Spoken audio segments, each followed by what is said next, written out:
마노아가 이르되 이제 당신의 말씀대로 되기를 원하나이다. 이 아이를 어떻게 기르며 우리가 그에게 어떻게 행하리이까?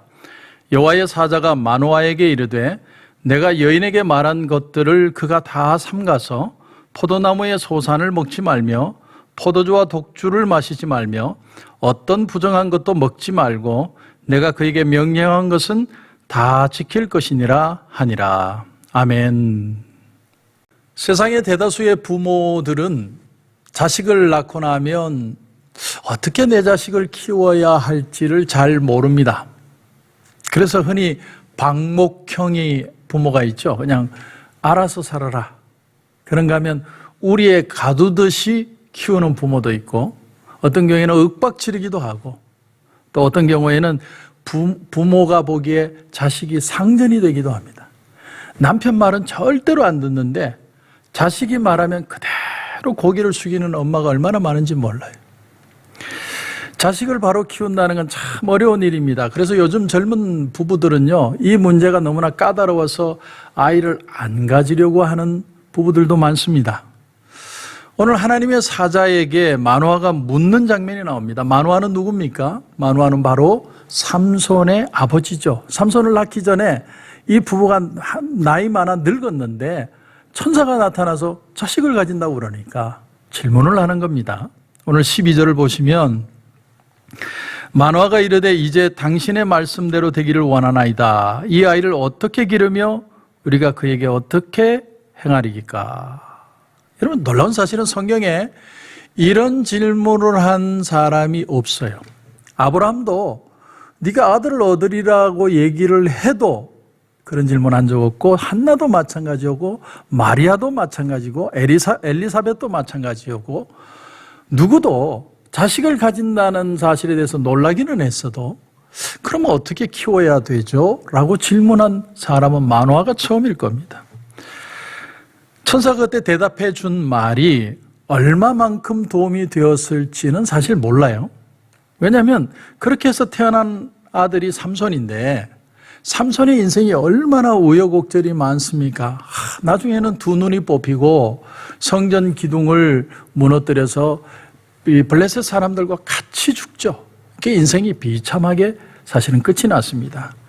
그렇기 때문에 사람들이 성경의 이름들을 많이 따서 자식의 이름을 짓는데 샘슨이라고 짓는 사람은 내가 거의 못 봤습니다. 가방 이름은 봤어요. 그 샘소나잇. 그 유명한 샘소나잇은 봤지만 아이 이름을 삼손이라고 지은 사람은 내가 거의 못 본 것 같습니다. 자, 천사가 대답을 합니다. 13절 이하를 보면 여호와의 사자가 마노아에게 이르되 내가 여인에게 말한 것들을 그가 다 삼가서 포도나무의 소산을 먹지 말며 포도주와 독주를 마시지 말며 어떤 부정한 것도 먹지 말고 내가 그에게 명령한 것은 다 지킬 것이니라 하니라. 자, 왜 천사가 포도주 독주 마시지 말고 또 아이가 나시린처럼 부정한 거 먹지 말고 시체도 가까이 하지 말고 이런 얘기들을 했을까? 어떻게 하면 이 아이의 IQ를 높일 수 있는지, EQ를 높일 수 있는지 이런 걸 얘기해 줘야 되는 거 아닙니까?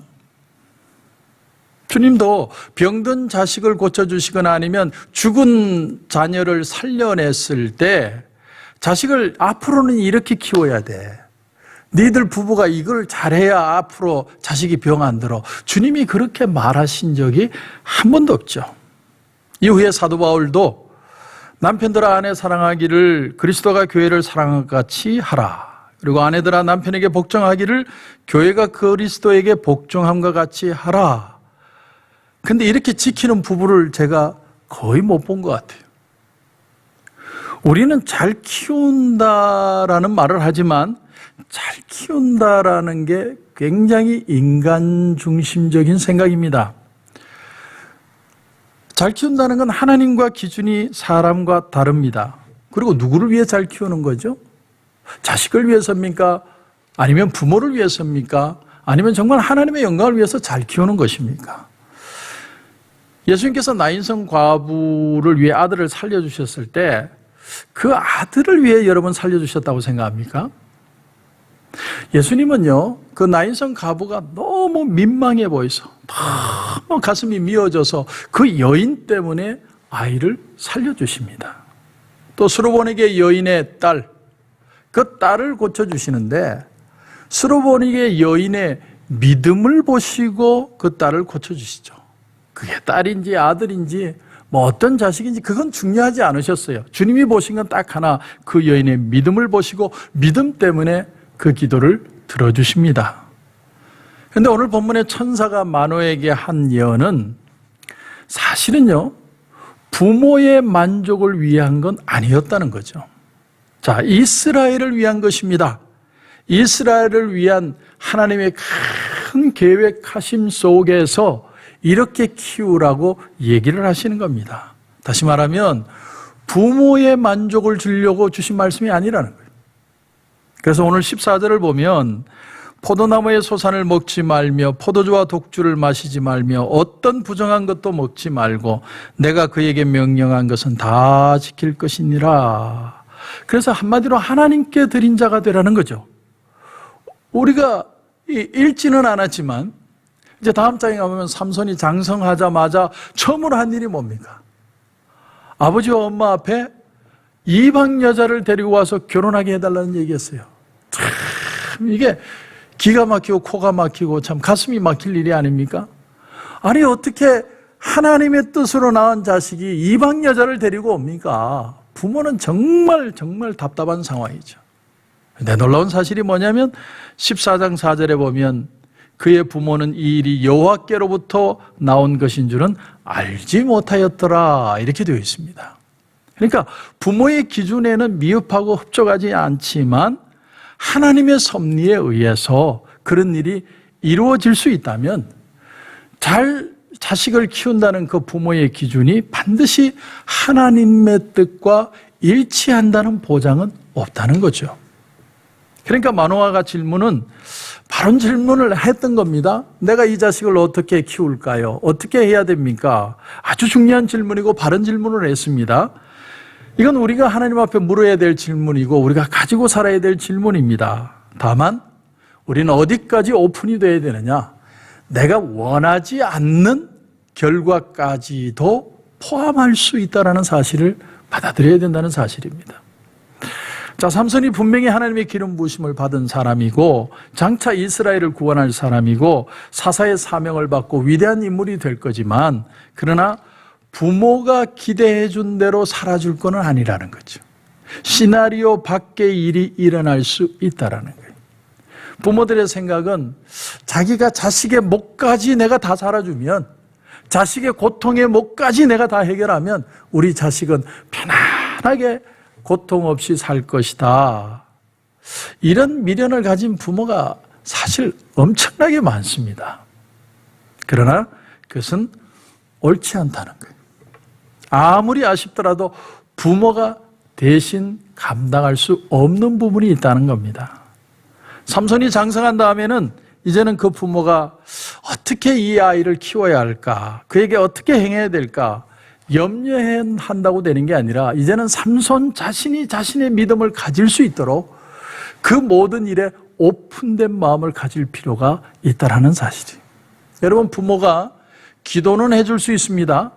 그러나 대신 살아줄 수는 없어요. 자식이 짐을 지는 모습을 보고 안타까워하는 그런 부모는 많지만 그러나 그 짐을 부모가 대신 짊어질 수는 없다는 거죠. 그건 자녀의 몫입니다. 자녀의 몫. 요셉의 경우를 보십시오. 요셉이 애굽으로 팔려가는데 노예로 팔려갑니다. 그 나이가 17세예요. 이제는 부모님에게 질문하고 부모를 의지하고 부모가 그 문제를 해결해 줄 수가 없어요. 홀로 생각하고 홀로 판단하고 홀로 믿음으로 서야만 하는 과정에 있었습니다. 그 모든 몫을 요셉 혼자 감당을 해야 되는 거예요. 그러나 요셉이 그것을 자신의 믿음으로 감당하게 되었을 때 이스라엘 백성이라는 엄청난 구원의 역사를 일으키게 되었던 거죠. 우리는 우리 틀 속에 자녀를 가두고 모험이라는 건 없고 아픔도 없고 시련도 없고 그저 너는 잘 먹고 잘 살고 잘 커가지고 잘 죽어라. 우리가 얼마나 그렇게 자식을 키우고 싶어요. 모든 부모가 난 다 그렇다고 생각합니다. 하지만 믿음은 들음에서 나지만 믿음이 강해지는 건 시련을 통해서라는 것. 부모가 자신의 보호막 속에 자식을 가둬두려고 하는 한 자식은 절대로 믿음을 가지기가 어렵습니다. 부모님보다 더 큰 하나님 아버지를 경험할 수 있는 찬스를 주지 않으면 우리 자녀들은 믿음이 생기지 않습니다. 그러므로 우리는 이 모든 걸 통해서 부모가 강건하면 자식도 강건할 수 있다는 사실을 믿으셔야 돼요. 가장 강건했던 어머니가 누굴까요? 저는 성경을 다 뒤져보면 그 어머니는 바로 예수님의 어머니 마리아였을 것이라고 생각합니다. 언젠가 그런 기사를 본 적이 있어요. UFC를 하고 있는 파이터의 어머니가 자기는 자기 자식이 맞는 모습을 볼 수가 없어서 늘 아들이 표를 끊어줘서 그 경기는 참여하지만 늘 화장실에 가 있대요. 그리고 경기 끝나면 온대. 그 아들의 맞는 모습을 볼 수가 없어서. 그런데 자기 앞에서 사랑하는 아들이 십자가에 달려 죽습니다. 그걸 감당할 수 있는 부모가 누가 있을까요? 근데 마리아는 그 모든 걸 있는 그대로 감내해냅니다. 주님이 살아계실 때 부활의 메시지를 주셨습니다. 혹시나 주님이 살아나시지는 않을까. 주님이 죽으신 뒤에도 무덤가에 달려갔습니다. 근데 정말로 주님은 그 부활의 역사를 일으켜 주셨습니다. 여러분, 오늘 말씀을 정리합니다. 잘 들으십시오. 우리의 몫이 있고 자녀의 몫이 있어요. 자녀의 몫을 우리가 대신 살아줄 수 없습니다. 우리는 그러나 이렇게 기도하는 겁니다. 하나님, 이 자녀가 믿음의 자녀가 되게 하시고 축복의 자녀가 되게 하시고 하나님의 능력을 경험과 동시에 고난을 겪지 않는 게 아니라 고난을 이겨낼 수 있는 강한 믿음의 자식이 되게 하여 주시옵소서. 우리가 그런 은혜를 붙들고 기도하는 오늘 아침이 될 수 있기를 주님의 이름으로 축원합니다. 기도드리겠습니다. 하나님 은혜를 감사합니다. 오늘 마노아는 내가 자식을 어떻게 키워야 하며 어떻게 우리가 해야 됩니까? 천사에게 질문하는 장면이 나옵니다. 우리가 사실은 하나님 앞에 질문할 내용입니다. 그러나 내가 원하는 대로 자식이 크지 않을 수도 있다라는 것을 받아들일 수 있는 믿음. 참 어렵고 힘들지만 우리가 믿음의 사람이 되게 하셔서 우리 부모들보다도 더 넉넉한 믿음과 강한 믿음의 자녀들이 되게 하여 주시옵소서. 더 축복된 인생이 될 수 있도록 하나님 역사하여 주시옵소서. 우리 하나님 함께 하실 줄 믿고 예수님의 이름으로 기도드립니다. 아멘.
있습니다.